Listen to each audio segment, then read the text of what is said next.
আজকে 27 ডিসেম্বর গতিধারা multipurpose society cooperative সোসাইটির তরফ থেকে একটা স্বচ্ছ ভারত এবং প্লাস্টিক বর্জন অনুষ্ঠান এই লিক্সিমনি বাজার এবং ভেহিকেলস অফিসে আমরা করতে চলেছি।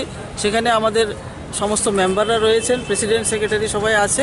গতিধারা ভারতের প্রধানমন্ত্রী শ্রী নরেন্দ্র মোদীর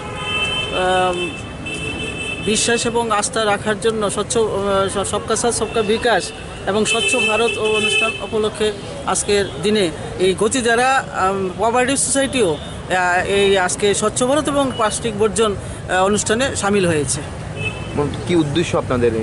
আমাদের উদ্দেশ্য হচ্ছে শুধু কেবল আমরা শুটিং বুটিং করে আমরা পরিষ্কার পরিচ্ছন্ন থাকবো না, আমাদের মানসিকতা থাকতে লাগবে যে বাজারে আমরা যাব, যেখানেই আমরা যাব, রাস্তায় হাঁটা চলা যেই পথেই আমরা যাব, যদি কোনো নোংরা দেখে যায় সেখানে আমরা পরিষ্কার পরিচ্ছন্ন করব। এটা না করা হলে আমাদের নিজেদেরও একটা চকলেটও যদি খাই আমরা, তখন আমরা ব্যাগের মধ্যে ঢুকিয়ে রাখবো, যাতে এটা ওই ডাস্টবিন যখন থাকবে তখনই আমরা এটা ফেলবো, অন্যথায় আমরা অন্য জায়গায় কোথাও ফেলবো না। এই যে স্বচ্ছ ভারতের যে মানসিকতা, সেই মানসিকতা শুধু কেবল মানে নিজেদের মধ্যে মনের মধ্যে থাকলে হবে না, এটা সামাজিক পরিবর্তনের জন্য সব জায়গায় এটা ছড়িয়ে দিতে হবে, এই আমাদের উদ্দেশ্য। প্লাস্টিক ক্যারিব্যাগ মুক্ত। প্লাস্টিক ক্যারিব্যাগ আজকাল অনেকটাই দেখা গেছে যে পরিবর্তন এসছে। আমাদের মাননীয় প্রধানমন্ত্রীর যে এজেন্ডা ছিল যে প্লাস্টিক আমরা ব্যবহার করব না, সেখানে একটা পাতলা কাগজের মতো একটা সারা ত্রিপুরা রাজ্যে না শুধু সারা ভারতবর্ষে এটা প্রচলন চলছে, এবং এটা যাতে আরও বেশি বেশি করে এটা চালু হয় সেই জন্য আমরা কাপড়ের ব্যাগের একটা ইন্ডাস্ট্রিও তৈরি করার জন্য ত্রিপুরা রাজ্যে আমরা একটা প্রয়াস নিয়েছি, এবং এটা আমরা করে আগামী দিনে আপনারা সবাই পাবেন যে স্বচ্ছ ভারতের মাধ্যমে বা প্লাস্টিক বর্জন আমরা কিভাবে করব সেই মানসিকতা আমাদের তৈরি করে আমরা সামনের দিকে এগিয়ে যাব।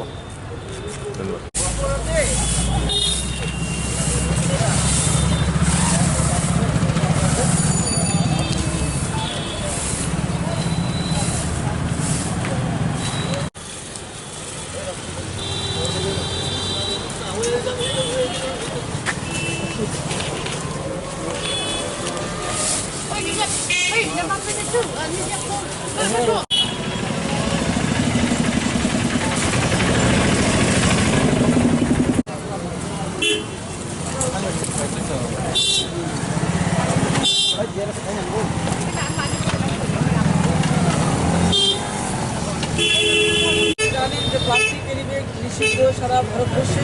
আমাদের ওনার বক্তব্যকে পাথেয় করে আমরা যাতে নিজেদের